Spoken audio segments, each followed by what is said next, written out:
Okay, so one thing that's involved here is the idea of simple matrices. So it turns out that you could, when you have a matrix that row reduces to this type of RREF, right away you can say, okay, here n is the number of columns, 3, r, what would be little r? What? 1, right? So, well, n then n minus r, 2. So the nullity is 2, and then 1 is what we call the rank of the matrix or dimension of the column space, right? So you would say that this matrix A here is rank 1. That matrix A is a rank 1 matrix. It turns out that you can write rank 1 matrices as a multiplication of 2 vectors, okay? So remember that I think this is the word the phrase I was using. So we call inner product something like UV, right? That's a standard notation. Another way of this would be writing something like U transpose dot V, assuming that this is assuming that U is a column and V is a column, right? So when we write U transpose dot, it means that here's a row and here's a column. So, but the inner product is when you write row times column, okay? Because here you're saying the row is 1 by maybe n, and then the column is n by 1. So this whole thing that we call inner product or dot product is supposed to be 1 by 1, right? So that's the inner product outputs a scalar. The inner product takes in as an input 2 column vectors of the same with the same number of entries, but the output of the inner product is a scalar. Are you with me? Are we clear? Okay, so the outer product. This is the inner product. The outer product. It's in a similar spirit, okay? The outer product is going to be something where you have a column times a row. A column times a row. So let me ask your fellow students. So the product of a column would be n by 1 times a thing that is 1 by n. My question to Hayden and Hunter and Zach and Raven and Bryce is, what are the dimensions of multiplying an n by 1? So here is the column is n by 1 and the row is 1 by n, okay? So what are the dimensions? Hunter says, this is what Hunter is saying here, that this should be n by n.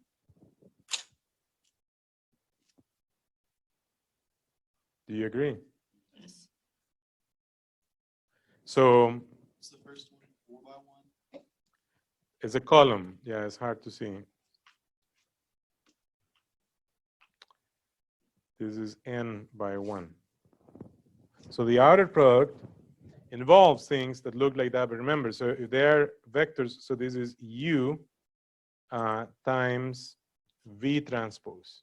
So U is a column and V transpose is a row, and then that leads to, so in other words, when you have a, when you have the outer product is about having a column times a row, this would give you a matrix. So the outer product is an operator that takes 2 vectors of the same, actually they don't have to be of the same length, but the outer product takes 2 vectors, and then the output of the outer product is a matrix. The inner product takes 2 vectors, and the output of the inner product is a scalar, okay? So all this to say that simple matrices, as they are pointed out here, are matrices that have rank 1. So for example, let's consider these two vectors. Here is a vector U with 4 entries. Here is a vector V with 3. See, they don't, unlike in the inner product, they have to be vectors with the same number of entries. Here, they can have different number of entries that is not a match. But if we consider this outer product, here U is 4 by 1, and V is 1 by 3, then this product would be, what are the dimensions of this product, this outer product? It would be 4 by 3, right? Which means that there are more rows than columns, so this looks like a rectangle, like that, right? So this matrix that comes out of U times V transpose is a matrix that looks like this. And the important thing is that that matrix results from multiplying that column vector times that row vector. So this is an outer product. And that outer product is a way of representing a matrix that is rank 1, a rank 1 matrix. Okay? Now, this is useful because we can use these rank 1 matrices to come up with approximations. Okay? And these approximations are useful in the following sense. Suppose you have a matrix that has this singular value decomposition, and so it has the matrix U, the matrix sigma, and the matrix V. And suppose that you can represent that same matrix as an addition, okay, as a summation of these matrices E sub 1, E sub 2, E sub, all the way through E sub P, such that each of those E matrices is basically a rescale version of an outer product. Each of these E matrices is a rank 1 outer product that involves, the columns of the matrix U in the singular value decomposition and the columns of the matrix V in the SVD, singular value decomposition is called SVD. So those column vectors, U's and V's, they are used to come up with this matrix here called component matrix. You can always So first you do the outer product that gives you a matrix, and then you scale that, use the sigma as a scaling factor. It's in a way, the E sub 1, E sub 2, E sub 3 is a linear combination. That's the other way of calling this. This sum here is a linear combo of outer products, where the scalar in that linear combination is the sigma. Each outer product has that sigma as the scalar, right? In the linear combination, you have an addition of scalar multiplications. You have a scalar multiplying something, in this case, multiplying a matrix. So you have a linear combination of matrices. And each of those scalars is, in this case, called sigma, which comes out of this SVD, singular value decomposition.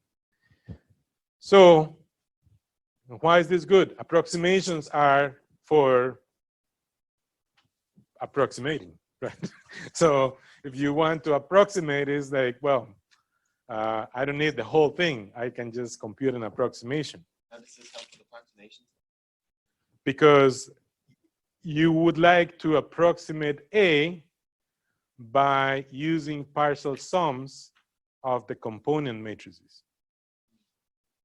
So are we familiar, is this crowd familiar with something, let's see, with something called approximation? Where do you hear that word approximation before? Before you made it to this class, did you have to take another class? No, not that class. Yeah, I guess it you. Yeah, no. I was thinking about calculus. Do you hear the word approximation in calculus? Yes. Yeah, and it's usually followed by what word? Approximation. What? Limit? Yeah. That's true. Limits are messy and they are involved in approximations. No, but I was thinking about somebody's name. John approximation. Okay, now you're throwing names. Let's see, the cyber students.